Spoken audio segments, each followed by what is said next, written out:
Episode 43. Suasana rumah sakit mendadak berubah mencekam. Donita yang sejak tadi berteriak histeris tiba-tiba bergerak maju dengan cepat. Tatapannya penuh obsesi dan kebencian saat melihat Nalina berdiri di samping Devano. Dengan gaun pengantin putih yang begitu indah, semua orang menegang. Hati Nalina langsung berdegup keras. Wanita itu terlihat seperti kehilangan kendali. Donita berlari sambil berteriak, "Kamu tidak pantas untuk Devano, yang pantas hanya aku, hanya aku." Nalina refleks mundur satu langkah. Namun sebelum Donita berhasil mendekat, Devano langsung menarik tubuh Nalina ke dalam pelukannya.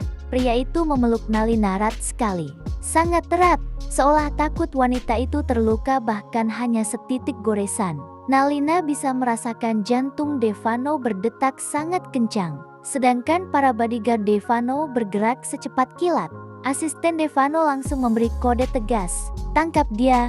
Dua bodyguard segera menjegal kaki Donita hingga wanita itu terjatuh keras ke lantai. Teriakannya menggema memenuhi lorong VIP rumah sakit. Namun Donita masih memberontak seperti orang kesurupan. Tangannya diikat ke belakang. Tetapi ia terus menjerit sambil menangis histeris, "Kak Devano, aku mencintaimu. Aku lebih mencintaimu dibanding wanita itu. Aku sudah mengikutimu selama bertahun-tahun. Kenapa kamu memilih dia?" Nalina yang mendengar semua itu perlahan menunduk. Entah kenapa dadanya terasa sesak. Ucapan Donita perlahan masuk ke pikirannya. Wanita itu belum pernah menikah, masih muda, bahkan terlihat sangat terobsesi pada Devano. Sedangkan dirinya, seorang janda, wanita dengan masa lalu yang berantakan, wanita yang pernah gagal menjaga pernikahannya. Nalina mulai merasa kecil, ia mulai merasa tidak pantas. Tangannya perlahan melemah. Devano yang sejak tadi memeluknya langsung menyadari perubahan ekspresi wanita itu.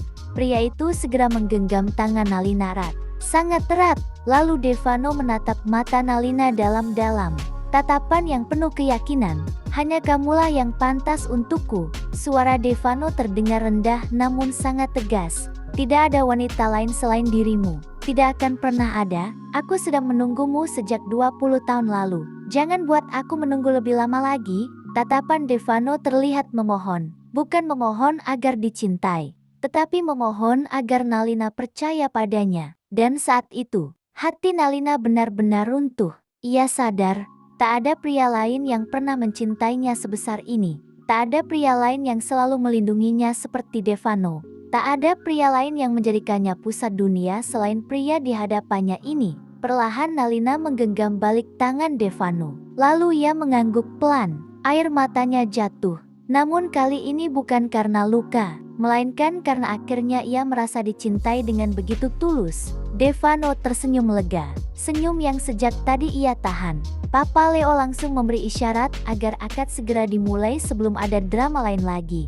Sedangkan Donita akhirnya diseret keluar oleh bodyguard. Meski masih terus berteriak memanggil nama Devano. Namun kali ini Devano bahkan tidak menoleh sedikit pun. Fokusnya hanya Nalina, hanya istrinya, dan akhirnya akad itu dimulai.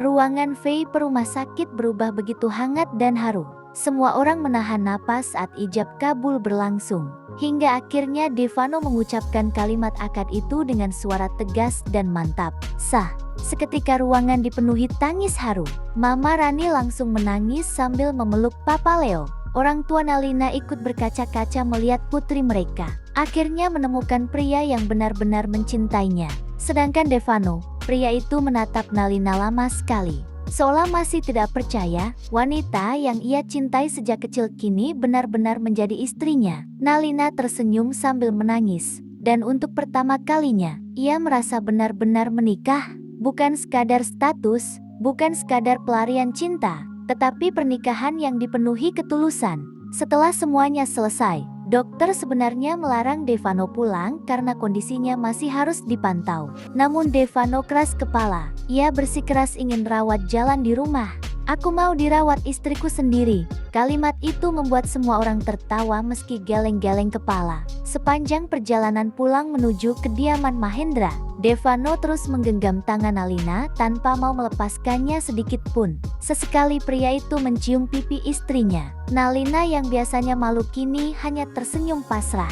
Hatinya terasa hangat, sangat hangat. Ia menoleh menatap Devano yang tampak begitu bahagia, dan Nalina sadar, ternyata dicintai sebesar ini benar-benar membuat seseorang merasa berharga. Di sisi lain, kabar pernikahan Devano Mahendra langsung mengguncang perusahaan. Para wanita di kantor Shak, pria yang selama ini mereka kagumi, bos muda tampan yang selalu dingin dan sulit didekati itu, kini resmi menjadi milik wanita lain. Harapan mereka menjadi Nyonya Mahendra hancur dalam satu hari. Sedangkan di kediaman Mahendra, Mama Rani benar-benar bahagia saat melihat Nalina dan Devano pulang bersama sebagai suami istri. Rumah besar itu terasa hidup kembali. Dan malam itu, saat semua orang sibuk merayakan kebahagiaan mereka, tak ada yang sadar, di sebuah tempat lain, seseorang sedang menatap foto pernikahan Devano dan Nalina di layar ponselnya dengan tatapan penuh kebencian.